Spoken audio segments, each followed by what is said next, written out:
The Soviet dictator insisted that the Allies stick to their preparations for Overlord, to attack by way of France. And without Turkey's entry into the war, the invasion couldn't be launched from across the Bosphorus. So, with his hopes of a Mediterranean action destroyed, Churchill ended his courtship of Turkey. Military and economic aid was vastly reduced, and language became much less diplomatic between London and Ankara. When the Turkish General Staff asked why its request for equipment hadn't been fulfilled completely, one British general quipped that it would have clogged Turkey's rail network for years, and Turkey's rail network was terrible at this time. By early 1944, President İsmet İnönü stopped playing the double game. He probably knew that Germany would lose the war, but he was facing the rising power of the Soviet Union. The Turkish National Assembly suspended commodity exports to Germany in April 1944, and Ankara severed all diplomatic relations with Berlin 4 months later.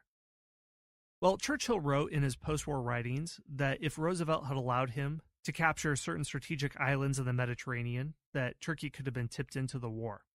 But this is quite unlikely, since official British policy was for these Greek islands to be returned to Greece and not Turkey, and these were islands that were contested between the former Ottoman Empire and Greece.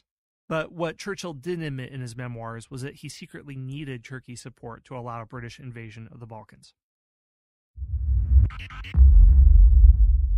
Hey everyone, Scott here. One more brief word from our sponsors.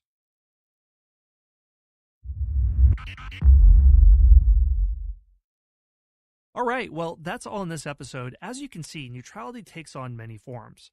Sometimes countries profit incredibly, like Switzerland did. Sometimes other countries can profit a little bit, like Turkey did with its chromium exports, and it can be buttered up by both the Axis and Allies by sending in military equipment. But part of their neutrality is a means of survival. It does not want to get invaded. For Portugal, that was definitely the case. It feared being occupied by Axis powers, and in the early war, it was a liability for Britain to protect it, so it could only maintain its independence by effective diplomacy, or mostly flying under the radar and not being considered terribly important to hold on to. Portugal, with the exception of the Azores, managed to fly under the radar and be ignored by both sides and be considered as a liability rather than an asset for it being part of the war effort.